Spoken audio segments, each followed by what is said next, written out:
Não há quem possa. Eita, esquadrão de ouro. É bom no samba, é bom no couro. A taça do mundo é nossa. Com brasileiro não há quem possa. Eita, esquadrão de ouro. É bom no samba, é bom no couro. O brasileiro lá no estrangeiro mostrou o futebol como é que é. Ganhou a taça do mundo, sambando com a bola no pé. Oh, a taça do mundo é nossa. Olá, loucos e loucas! Está começando o Loucos por Futebol e hoje um programa especial em homenagem aos 55 anos da conquista do nosso primeiro título mundial em 58 na Suécia. E o convidado de hoje é Marcelo Izar Neves, filho do goleiro bicampeão mundial Gilmar. E o Marcelo é também presidente da Associação dos Jogadores Campeões Mundiais de Futebol. Bem-vindo, Xará, né? Bem-vindo, Marcelo. Só para começar, como está o Gilmar? Como está o seu pai? Conta um pouquinho pra gente. Bom, agora está estabilizado, né? Ele teve um AVC há 13 anos já.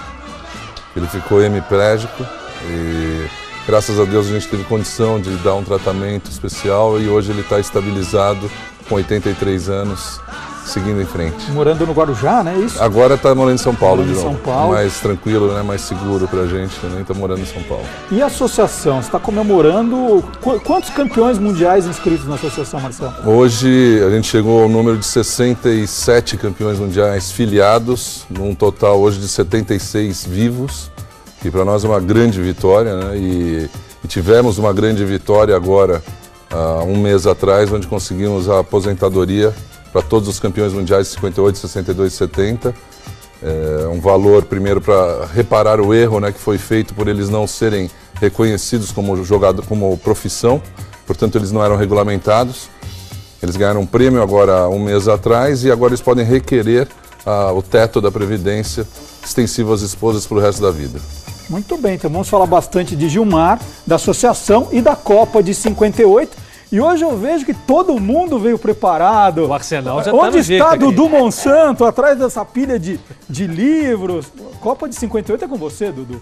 Olha, com todos nós aqui, né? Tudo bom, Marcelo, Celso?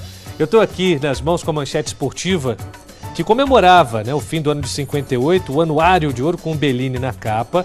Vou abrir aqui para mostrar de cara o pôster desse time campeão. Engraçado como é que a foto era retocada, a maneira como ela era colorida, né? Daqui de cima, Vicente Feola, Djalma Santos, Zito, Bellini com a Jules Rimet, Nilton Santos, Orlando Peçanha e o grande Gilmar dos Santos Neves. Aqui embaixo, Garrincha, Didi, Pelé, Vavá, Zagallo e o Paulo Amaral com essa toquinha diferente. E o mais legal dessa revista, além de todas essas fotos, é o Nelson Rodrigues dizendo qual foi o personagem do ano para ele. Na foto, o Pelé cercado pelas crianças suecas lá na concentração.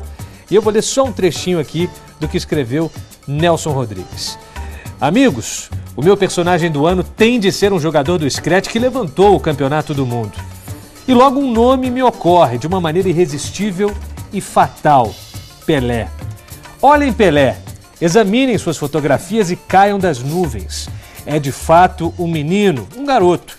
Se quisesse entrar num filme da Brigitte Bardot, seria barrado, seria enxotado. Mas reparem, é um gênio indubitável. Digo e repito, gênio. Pelé podia virar-se para Miguel Ângelo, Homero ou Dante e cumprimentá-los com íntima efusão. Como vai, colega? De fato, assim como Michelangelo é o Pelé da pintura, da escultura, Pelé é o Michelangelo da bola. E por aí vai esse texto espetacular do Nelson. Quase Pelé não foi para a Copa, né, Celso? No amistoso contra o Corinthians. Jogo treino. O Ari Clemente. 5-0 para a seleção brasileira já. Foi Ari inclemente. O Ari Clemente não foi clemente com o Pelé e o Pelé se machucou. Marcelos, Dudu, eu tive o prazer de participar em... Bom, agora nós estamos fazendo um programa comemorativo dos 55 anos. Em 2008, quando a Copa comemorou 50 anos, o Serasa, que é uma conhecida empresa de processamento de dados, também completava 50 anos, fez esse DVD, Futebol Arte Especial Copa 58, e eu, por ter dado um depoimento para esse DVD, ganhei este kit 58, que é uma réplica da bola, a bola que o nosso massagista, o Mário Américo, teria roubado, né? Teria roubado, não, tem cenas. Tá na dá o toquinho. Está no Museu da Federação Paulista. Essa é uma réplica. E essa é uma réplica da camisa da cor do manto de Nossa Senhora Aparecida, né? Da final. Que eu depois peguei aqui uns autógrafos do Djalma Santos, do Rivelino, até do Dadá Maravilha e do Carlos Alberto Torres, que estavam comigo. O Rivelino foi muito bem nessa Copa mesmo, né? Todos eles, Carlos Alberto, Dadá, Jairzinho. Agora, o Marcelo tem outra aqui, essa aqui qual que é? Essa daqui foi feita por conta do cinquentenário da Copa de 58. Na mesma época, então. Na mesma época, essa é exatamente igual a... Por nome, isso que pouca gente sabe, né? O meu pai é o único goleiro campeão do mundo no planeta que jogou, na verdade ele é o único bicampeão do mundo, goleiro. E é o único que jogou com a número 3, então, não sei se eu estou colocando direito, mas esse número 3, na verdade, na Copa de 58 não era número 3, a camisa era número 1, eles tiveram que recortar um pano, que parece que esse pano azul claro, que não é a cor do azul do time, era numa camisa de treino do meu pai, eles recortaram e puseram o número 3. E os autógrafos são... Autógrafos tem vários. Não tem nenhum do Rivelino aqui. 58? Não, esse não é de 58, que no dia do 58... que o meu, deve ter... Pra você ver, tem até o Mauro Silva. Mauro Silva, então, pra caramba esse 58. Nós vamos falar mais sobre a questão da numeração, tem muita Copa 58. Nós vamos agora, olha, eu não tenho desafio nenhum para vocês hoje, eu não tenho nada... Mas o PVC tem, o PVC que está acompanhando o Brasil na Copa das Confederações, vai fazer uma pergunta aí. Tem a ver com a numeração dos jogadores? Manda aí, PVC. Marcelo, vou fazer um desafio diferente do seu. Não tem saquinho, mas tem verdadeiro ou falso. Muita gente sabe que em 58 a seleção foi numerada aleatoriamente porque a CBD não mandou a lista com os números dos jogadores. E um jornalista uruguaio numerou os jogadores da seleção brasileira. É verdadeiro ou falso que ele só deu os números certos para Pelé 10 e Garrincha 7? Muito bem, no final do programa vocês vão responder se é verdadeiro ou falso. Agora, final do primeiro tempo, veja mais destaques do programa de hoje.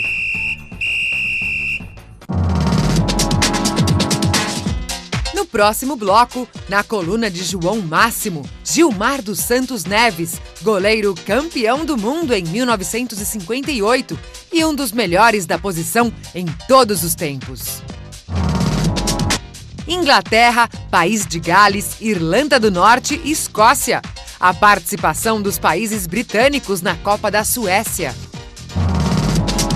E ainda, na crônica de Roberto Porto, a implicância do técnico Vicente Feola com o gênio Garrincha.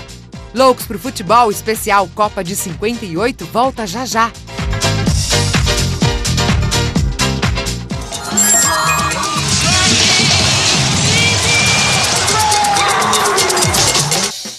De volta com Loucos por Futebol especial 55 anos da primeira conquista do Brasil em Copas do Mundo.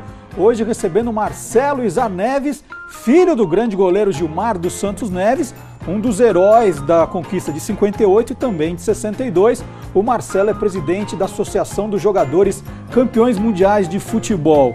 Marcelo, antes da gente falar da Copa de 50, só contar um pouquinho que você tentou a vida como goleiro também, né? E tem passagens muito divertidas. Tem assim, não sei se felizmente ou infelizmente, né? Eu acabei querendo seguir a carreira do meu pai, que na época, né, era considerado o melhor goleiro de todos os tempos no Brasil. Mas acho que de tanta pressão e de tanta gente falando a respeito, eu acabei indo fazer um teste no São Paulo, isso em 83. E fiquei pouco tempo, uns 4 meses. Em 84, o Corinthians quis comprar, vamos chamar assim naquela época, comprar o passe. E eu fui pro Corinthians. Mas você jogava bem? Eu jogava bem, o problema era o que eu tinha nas costas, que era o pai, né? A comparação, que não era fácil.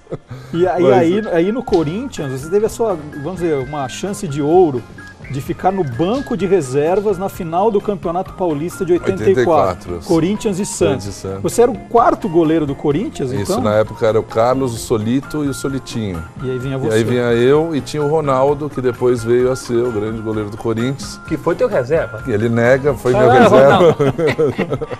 E aí o Solito se machucou, o Solitinho saiu do Corinthians. Isso. E de repente estava você ali. E ali pra mim foi o maior sofrimento da minha vida. Na semana da disputa do tricampeonato. Isso na terça-feira, porque a gente treinava a semana inteira, né?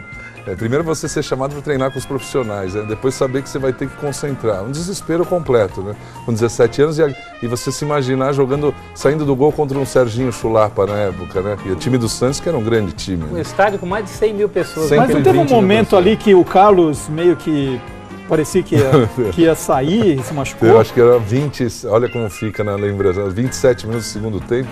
Aí vocês podem até comprovar, eu não me lembro direito. O Carlos caiu e ficou machucado durante uns 3 minutos. Né? Aí quando olharam para o lado, né, acho que nem o Jair Pisserni queria, nem eu muito menos. Você eu não se queria nem olhar. Do banco, né? Não é comigo. Não, e o mais louco não foi comentado, que eram Santos e Corinthians justamente os 2 times pelos quais o teu pai brilhou tanto. Sim, exatamente. Sim, sem dúvida. E aquilo foi pouquíssimo divulgado, viu? Eu nem sei de que maneira conseguiram segurar, porque foi de última hora que o Solito não pôde, né? E acho que também não queriam divulgar que no banco estava um menino, né, de 17 anos. E depois daquilo, eu voltei para o Júnior, já fui para o banco de reservas e abandonei a carreira. Bom, e o Marcelo está lembrando aqui, né, que a gente já falou, que o Gilmar é o único goleiro brasileiro que conquistou 2 títulos mundiais, né, 58 e depois 62. Isso o torna o melhor goleiro brasileiro de todos os tempos? Pergunta para João Máximo.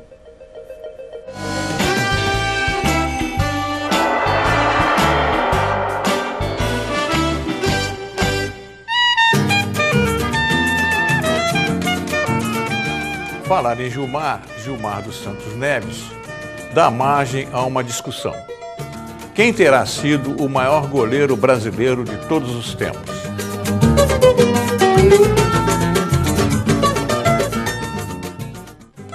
O Gilmar é quase sempre citado entre os primeiros, se não o primeiro. Mas é uma discussão que eu não me atrevo a me prolongar nela. Mas sobre os goleiros, principalmente aqueles que disputaram Copa do Mundo pelo Brasil, o que acontece sempre é o seguinte: os goleiros que foram campeões e que tiveram atuações como campeões sempre levaram vantagens sobre aqueles que não tiveram a mesma sorte. Goleiros extraordinários como Barbosa e Castilho não tiveram a sorte que tiveram, por exemplo, Gilmar e Tafarel, que foram campeões do mundo. Inclusive Tafarel, heroicamente, em 1994, defendendo o pênalti. Quanto a Gilmar, o que se pode dizer com certeza é que foi um goleiro extraordinário. Frio, elegante, sempre muito bem colocado e com uma capacidade de liderança também entre seus companheiros. Jogou pelo Corinthians nos anos 50, foi o campeão do 4º centenário, inclusive pelo Corinthians, e foi para a equipe poderosa do Santos na década de 60. Gilmar, se não foi o maior goleiro brasileiro de todos os tempos, merece estar numa posição de destaque nesse tipo de discussão. Quem terá sido o melhor goleiro brasileiro de todos os tempos?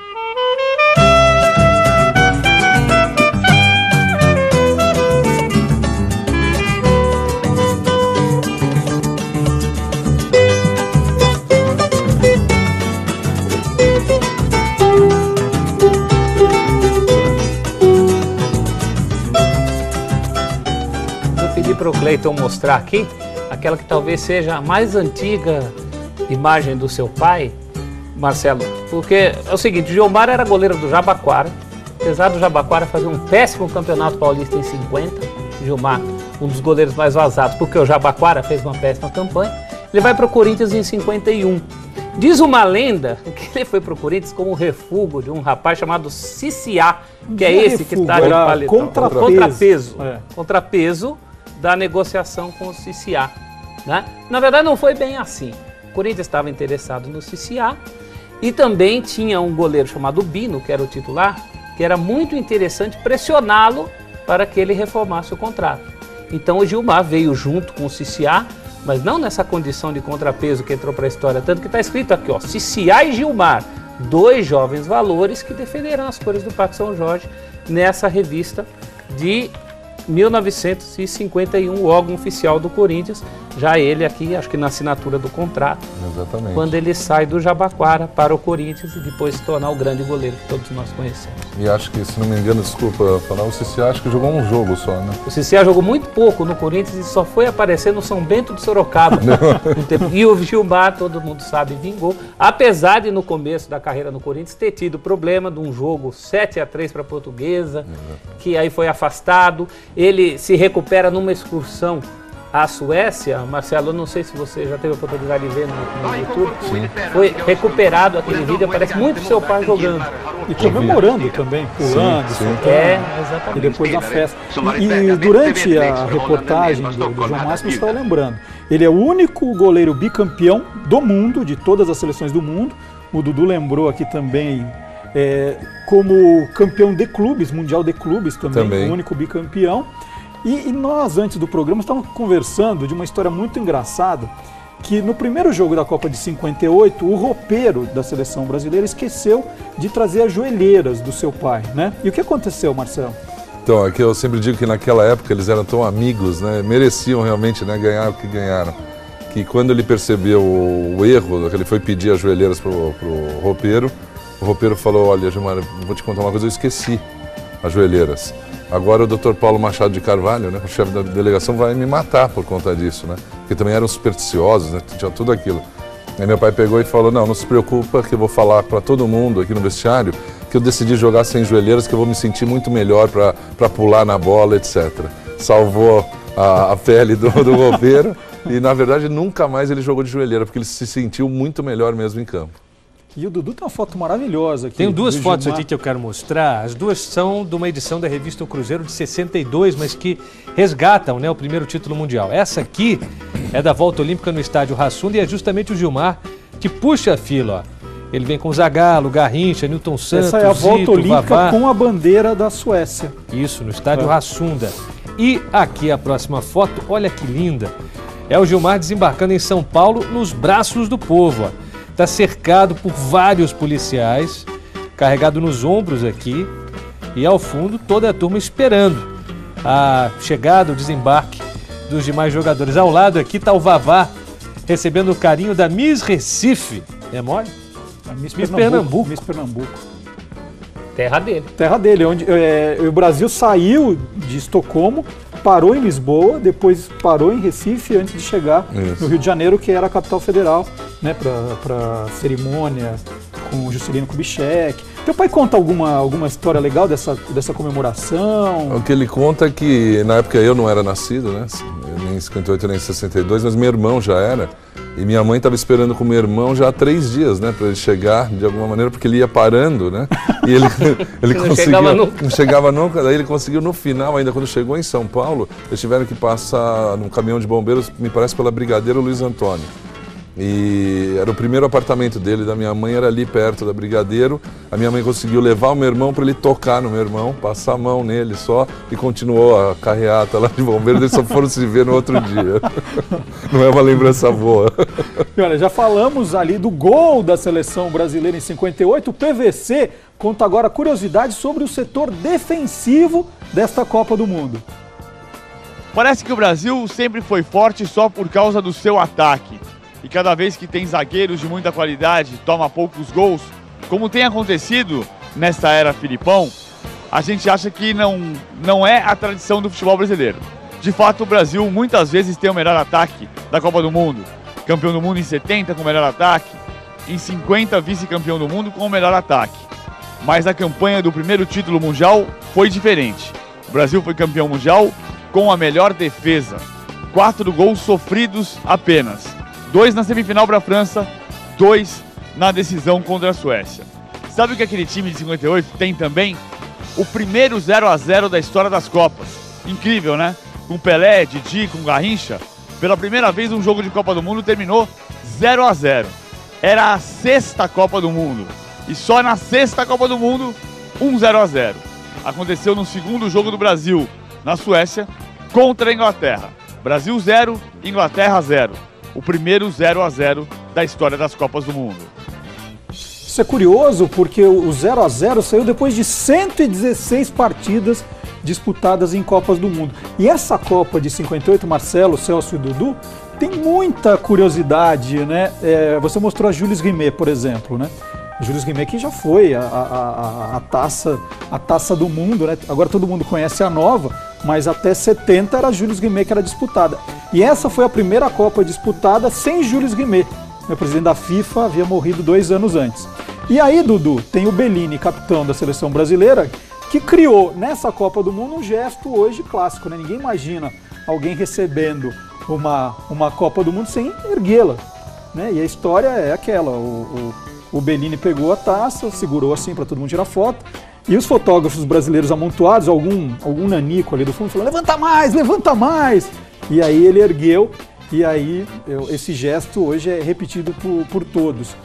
E o Bellini não era o preferido para ser o capitão, né? O Didi não quis, Newton Santos não quis. Acabou sobrando para ele, que se perpetuou. E a estátua do Bellini, quem frequenta o Maracanã, marca muito encontro. Vamos nos encontrar na estátua do Bellini. É o maior ponto de encontro do Maracanã. E a estátua do Bellini não é o Bellini. Aquilo é uma estátua chamada aos campeões do mundo. É um jogador genérico. Só como ele está levantando a taça, o povo deduziu que fosse o Bellini e ficou para sempre a estátua do Bellini. E o Brasil teve toda uma preparação muito importante para essa competição. Tem alguma outra história, Marcelo, que o Gilmar te conta desse período? Para você ter uma ideia, a Copa de 58 para o meu pai é tão importante que todas as placas de carro que eu tive na minha vida tinham que ser 1958. Então eu ouvi muita coisa, muita história. Sensacional. É incrível, é incrível. Ele que trabalhou muito tempo com concessionário de automóveis. Com concessionário de automóveis, né? E não era só hoje isso. É assim também? Não, hoje eu parei um pouco com essa história, até porque começou a dar problema, porque todos os segredos de mala era 1958. Começou todo mundo a saber todos os segredos. Senha de banco. Tudo. Então, mas ele me conta que, ele diz, em primeiro lugar, era a maneira com que eles tinham a capacidade de conversar entre eles, incluindo o Fiola, né, o técnico, e todo mundo sabe dessa história, né, como eles conseguiram mudar o time depois de alguns jogos, né? Você tirar 2 jogadores que eram preferidos de um técnico e colocar outros 2 que não eram preferidos, né? Principalmente o Garrincha, né? Você está falando de o Joel, que jogou os primeiros jogos pela ponta direita. Essa história a gente vai contar também do Garrincha. Mas ele tem um carinho, sempre teve, especial pela Copa de 58, até porque foi o ano que o mundo descobriu o Brasil, né? Eles eram tratados... Aliás, olha, você está dando um gancho aqui interessante, que tem aqui a coleção... Esse é do José Carlos Asberg, grande amigo nosso, aqui, ó. E ajuda muito a Associação dos Campeões Mundiais. 1958, o ano em que o mundo descobriu o Brasil. A série tem o documentário e agora tem a série, são 5 volumes. É sensacional esse trabalho aqui. Quanto tempo tem cada episódio, Marcelo? Olha, sabe que eu não sei? Não, eu acho que menos, 40 minutos. Não sei se está escrito aqui, Dudu. Mas é fantástico. São 5 tem, episódios. copa58.com.br. 5 episódios, mas não tem o tempo de duração, Dudu. Você não precisava ter se incomodado em trazer para mim. É da Renata Neto, se você quiser, você negocia. Opa! Mas, Marcelo, só para terminar, desculpa, uma coisa interessante que eu acho que o pessoal ouvir, que eu lembro sempre meu pai falando, quando eles chegaram na Suécia, na concentração, o Brasil ficou numa concentração menorzinha, porque não era um time de grande expressão, né? E estava ele, o Zagallo e mais um que eu não me lembro, andando e viram aquela quantidade de bandeiras, né, das seleções participantes da FIFA, né? E ficaram olhando e não viram do Brasil. Que nessa hora eles chamaram o representante da FIFA, eles nem estavam sabendo se comunicar, né? Porque ele falando em suíço e aí por diante, acabaram entendendo, né? Cadê a bandeira do Brasil? E esse representante da FIFA apontou para a bandeira de Portugal.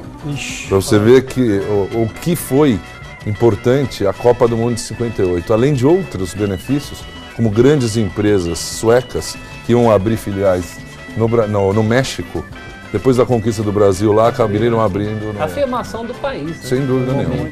Ó, sobre essa concentração da Suécia, tem uma foto bem legal que eu acho que o Cleiton pode mostrar aqui pra gente, de Rindas, né, que é onde ficou a seleção na Copa de 58. São todos os 22 jogadores, mais comissão técnica, circundando aqui o Vicente Feola.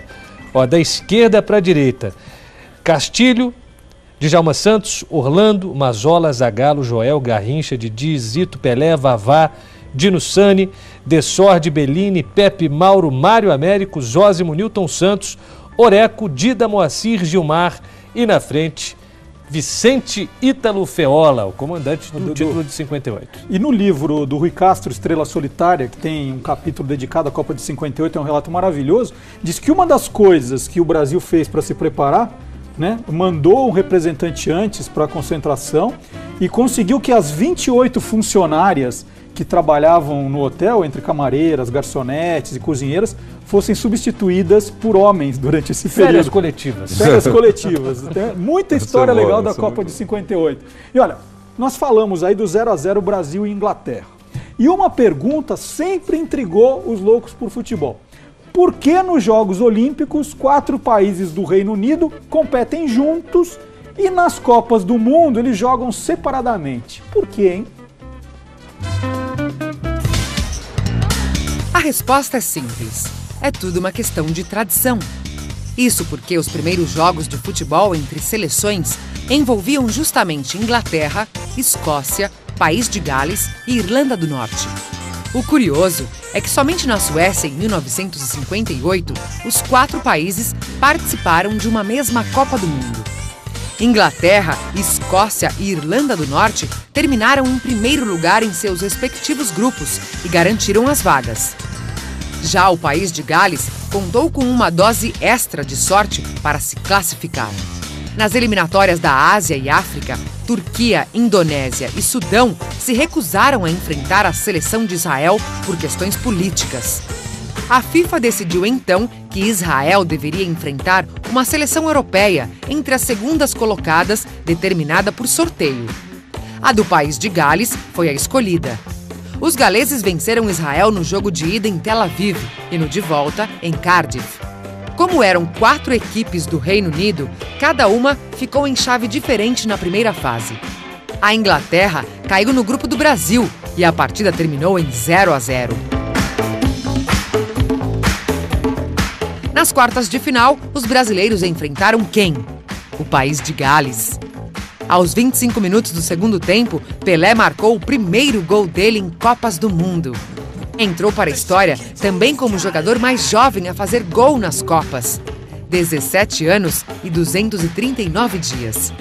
A vitória também foi determinante para a arrancada brasileira rumo ao primeiro título mundial.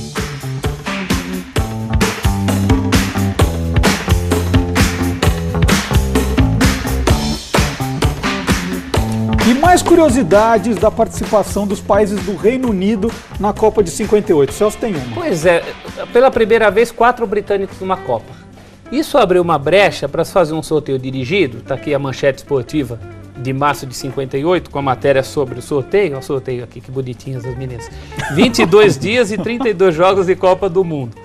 E aqui logo de cara fala quais foram os critérios do sorteio dirigido. Hoje em dia são as forças. Você tem o cabeça de chave, o médio, o fraco, os grupos acabam ficando equivalentes. Nesta Copa, o critério foi econômico e político. Cada grupo tinha um país do bloco socialista, um país da Europa Ocidental, um país americano, e aí sem diferença entre a América do Sul ou do Norte, e um país britânico. Por isso que deu Grupo 1, Alemanha Ocidental, Argentina, Tchecoslováquia e Irlanda. Grupo 2, França, Paraguai, Iugoslávia e Escócia. Grupo 3, Suécia, México, Hungria e País de Gales. E Grupo 4, na época considerado, era chamado nas publicações de o Grupo de Ferro. Né? Hoje a gente chama Grupo da Morte. Brasil, o mais forte americano. União Soviética, o mais forte socialista. Inglaterra, um dos mais fortes, se não o mais forte da Europa Ocidental, e a Áustria. A Inglaterra traumatizada aí, né, pelo acidente de avião com o time do Manchester United, né? A Inglaterra foi desfalcada. Perderam 4 titulares, né? Foi um voo com 23 mortes. Foi um desastre aéreo em Munique, quando o Manchester United estava fazendo uma escala. Voltando da Iugoslávia, né? Isso, foi fazer o jogo com Estrela Vermelha em Belgrado, foi fazer uma escala em Munique. Na hora de tentar decolar, a pista estava com neve derretida e no acidente várias pessoas ficaram feridas, muitas morreram. Né? O próprio Bob Charlton é um sobrevivente desse acidente e o próprio Matt Busby, o técnico que hoje tem uma estátua lá em frente do estádio de Old Trafford, também é um sobrevivente. Aliás, minto, a Inglaterra era o mais forte britânico. Né? Pela Europa Ocidental entra a Áustria, que não era forte, mas também não era nenhuma bala. E olha uma curiosidade que eu achei nesse livro aqui, Histórias Insólitas de los Mundiales de Futebol, um livro que eu comprei na Argentina, Luciano Wernicke. Ele conta que a seleção da Irlanda do Norte para essa Copa pediu à FIFA que não fossem marcados jogos aos domingos, né? Porque 6 jogadores eram cristãos e deveriam respeitar o dia do descanso bíblico, né? Que era o domingo. E a FIFA não deu bola. Tanto é que na primeira fase, 2 jogos da Irlanda do Norte foram marcados para o domingo. E aí 6 jogadores se recusaram a viajar. A Irlanda do Norte foi para a Suécia com 16 jogadores. Agora, curiosidade, uma das partidas era Irlanda do Norte e Tchecoslováquia. Domingo, eles ganharam. O outro do domingo era contra a Alemanha, empataram. Só perderam para a Argentina numa quarta-feira e foram desclassificados pela França, é isso, né? Numa quinta-feira. Então, domingo é que era o dia bom. Né? Fantástico. Irlanda que estava nessa Copa porque havia eliminado ninguém menos que a Itália. A Itália caiu diante da Irlanda do Norte. Olha só. Vamos lá, mais uma parada no Loucos por Futebol. Daqui a pouquinho tem mais Copa do Mundo de 58.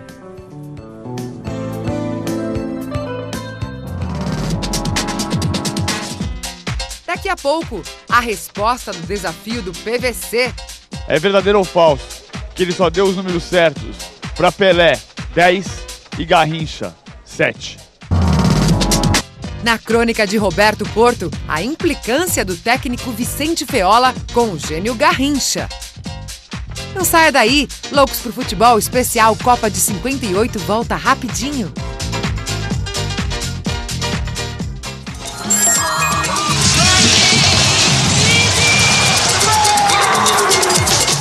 Estamos de volta com Loucos por Futebol, hoje um especial 55 anos da conquista do título mundial da Suécia em 58. O nosso convidado é Marcelo Izar Neves, filho do goleiro Gilmar, bicampeão do mundo, presidente da Associação dos Campeões Mundiais de Futebol do Brasil. E o Marcelo trouxe aqui um livro de outro Marcelo, que é um tributo a Gilmar, do Marcelo Melo. Então são personalidades que dão depoimentos sobre o maior goleiro brasileiro de todos os tempos. Então todas as personalidades aqui. Tem o Trajano aí. Tem o Trajano em algum lugar aqui. Sim. Mas tem ó, o Trajano aqui. Vou mostrar aqui rapidamente. Tem O livro é bem bonito. Pepe, João Olivo, Milton Neves, Roberto Izar, Adib Jatene, Alberto Helena Júnior, o Emerson Leão, bastante J. Ávila, Ricardo Izar, João Carlos Martins. E uma coisa que sempre me chamou a atenção, Marcelo, até comentei com você, é que a família guardou, né, muitas peças que o seu pai usou em 58, o agasalho, a mala de viagem, a faixa de campeão. Onde é que está tudo isso que você não trouxe aqui no programa? Posso saber? Então, esse primeiro é mérito da minha mãe, né, que cuidou com isso com tanto carinho, né? Você está falando em 55 anos, tem ideia do que poderia se perder aí no meio do caminho. E elas ficam guardadas em um local especial, agora era minha casa mesmo, acondicionados em sacos de lixo preto, etc., para tomar um cuidado especial.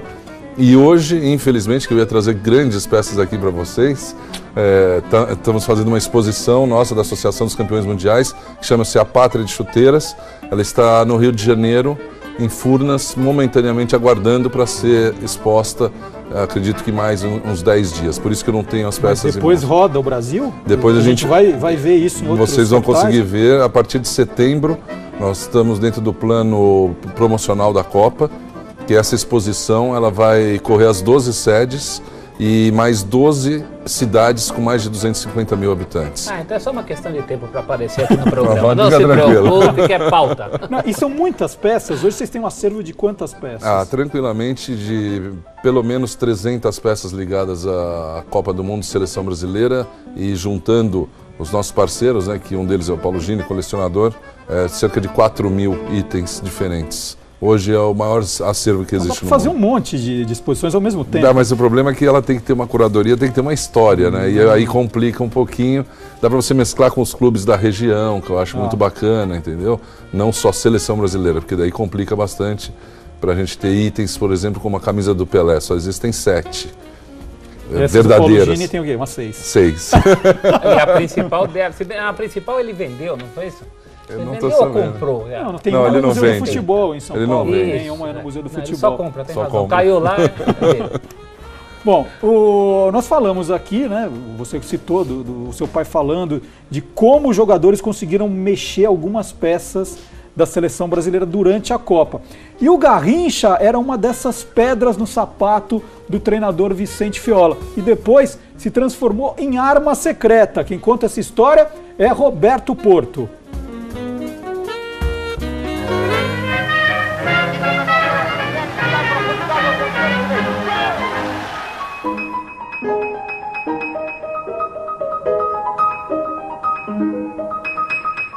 Pouco antes da Copa do Mundo da Suécia, em 1958, o técnico da seleção brasileira, Vicente Feola, não conseguia esconder certa prevenção contra Mané Garrincha. O ponta-direita preferido de Feola era Julinho Botelho, da Portuguesa de São Paulo. Para a tristeza do treinador, Julinho fora vendido à Fiorentina e, naquela época, não poderia ser convocado. A segunda opção de Feola era Joel Martins, do Flamengo. Só que Garrincha era uma espécie de fenômeno para a torcida e a imprensa esportiva. Um problemão para Feola, que achava Garrincha meio irresponsável, o tipo de jogador que não cumpria estratégias e driblava demais. O anjo das pernas tortas esgotou a paciência do técnico em um amistoso contra a Fiorentina na Itália, jogo treino antes do Mundial. O Brasil venceu fácil, por 4-0. Aos 20 minutos do segundo tempo, com a vitória nas mãos, Garrincha recebeu a bola, driblou o marcador e o goleiro Sarti.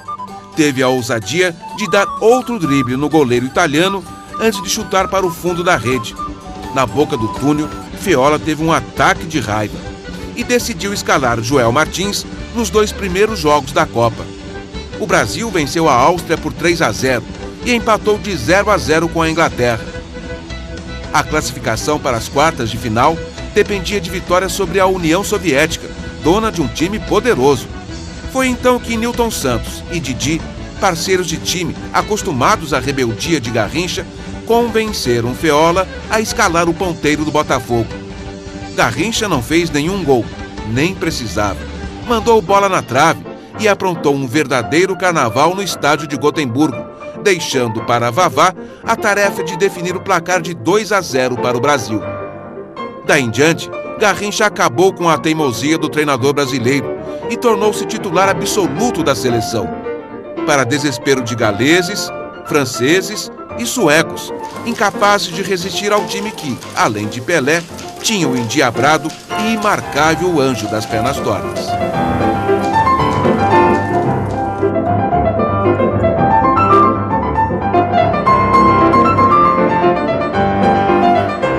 Marcelo, e a saída desses jogadores, né? O Brasil mudou muito do time que empatou em 0-0 com a Inglaterra e depois atropelou a União Soviética jogando demais com aquele 2-0.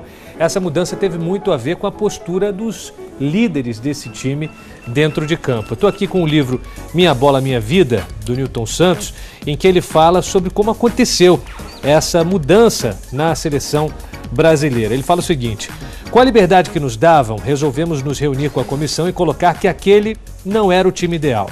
Tínhamos melhores jogadores na reserva que precisavam entrar daqui para frente se quiséssemos ser campeões mundiais. Citamos 3 nomes em especial: Garrincha, Zito e Pelé. E aí o que aconteceu? O problema foi convencer o professor Carvalhais de que o Garrincha estava apto a jogar. O professor Carvalhais era o psicólogo do grupo, uma das figuras que entraram como novidade na comissão técnica nesse plano Paulo Machado de Carvalho, do qual a gente vai falar já já. O Garrincha tinha que fazer um teste, o Nilton Santos explicou para ele antes. Nilton foi, fez o teste e avisou para ele, ó, você vai ter que desenhar um boneco qualquer e vai contar uma história dele. Como você é caçador de passarinho, não tem problema. Inventa que ele tá caçando, pegou um bicho, enfim, vai lá e faz direitinho. Aí o Garrincha foi, desenhou um boneco, tipo aquele criança desenho primário, sabe? Aquele bolão. Aquela cabeça gigantesca, toda desproporcional. Aí o Carvalhais perguntou, quem é esse boneco, Mané?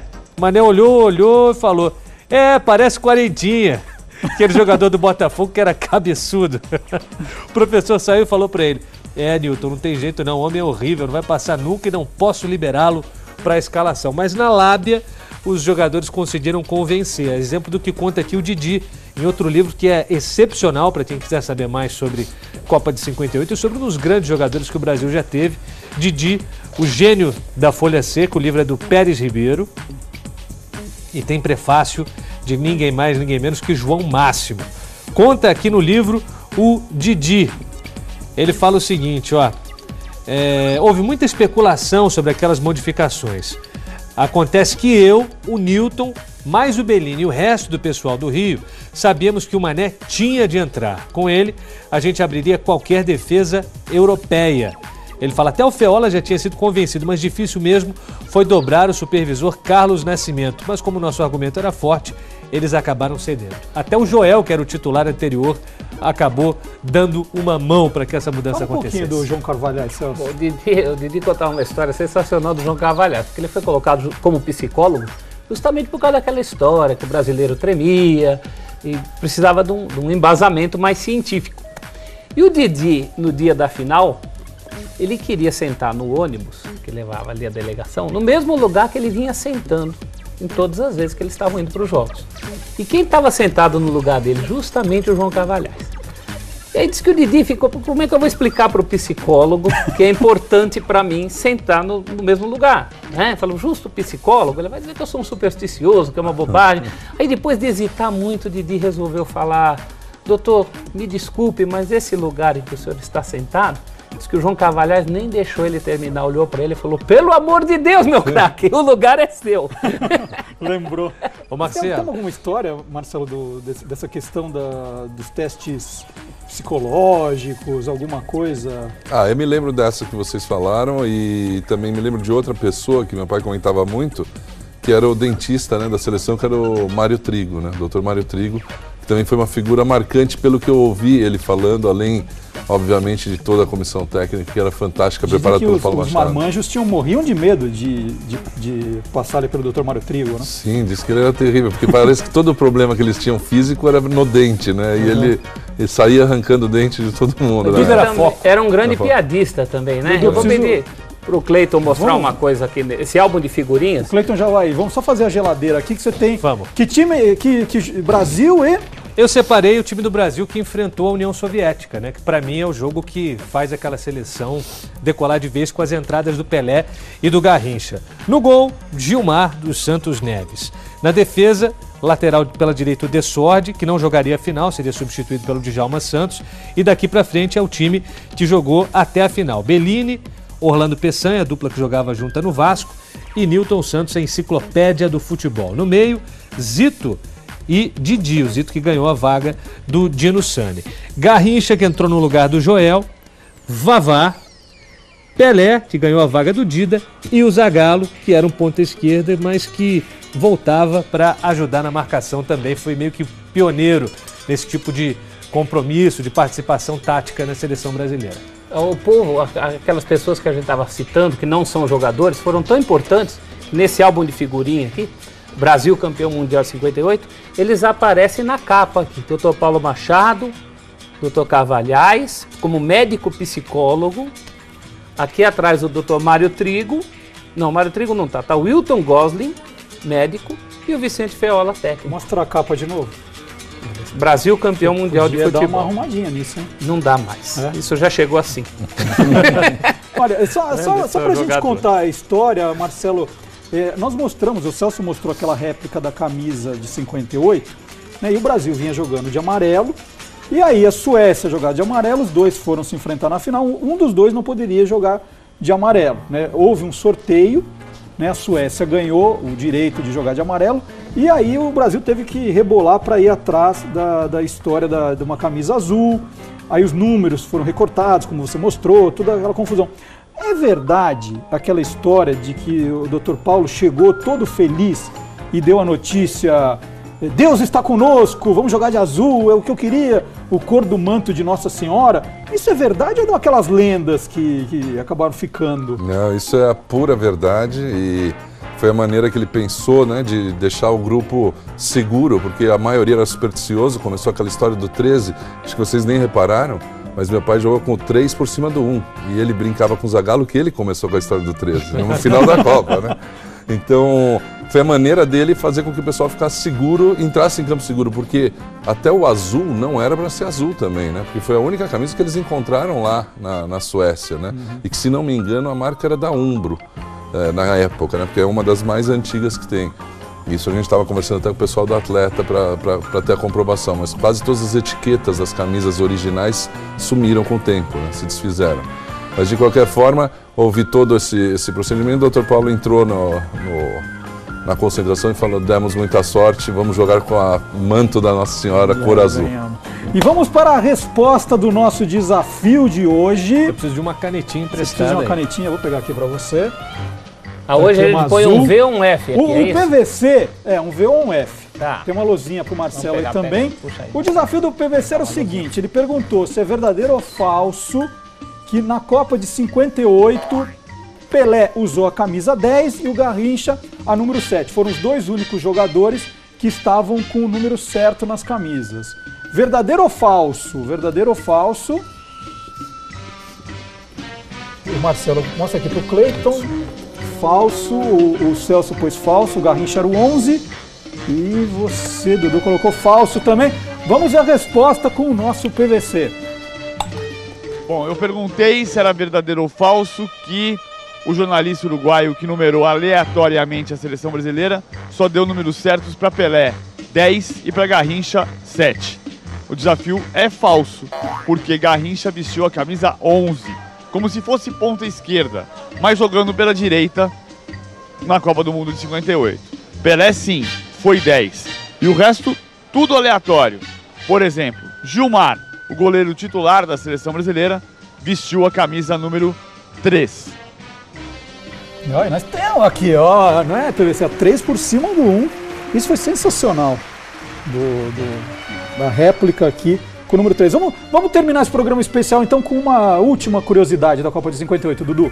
Olha, eu queria chamar a atenção para esse livro aqui por causa de Paulo Machado de Carvalho. Ele foi convocado por João Avelange para criar um plano de trabalho para formar uma seleção mais organizada e mais competitiva, e foi uma figura que mesmo fora de campo ajudou muito nessa conquista. O Marechal da Vitória, do Tom Cardoso e do Roberto Rockman, é um livro fundamental para entender melhor como foi a participação dele, não só como dirigente de futebol, mas também como executivo de comunicação. Ele que foi o dono da TV Record do passado. Boa, Dudu. Celso, só último. Bom, de todo o meu arsenal de 58 aqui, sobraram esta foto, imagem que vale mais que 1000 palavras, ao sorrisão do Djalma, Pelé e Garrincha abraçados, uma foto que eu peguei do tempo de placar, reproduzi, e essa flâmula do jornal A Gazeta Esportiva, comemorando o recorde brasileiro de tiragem, 407.342 exemplares vendidos para o Brasil campeão mundial de futebol. Coisa linda, hein? Flâmula que foi do querido Rocha Neto de Piracicaba, um presente do meu querido amigo Rocha Neto. Muito bacana. Marcelo, a última história de despedida.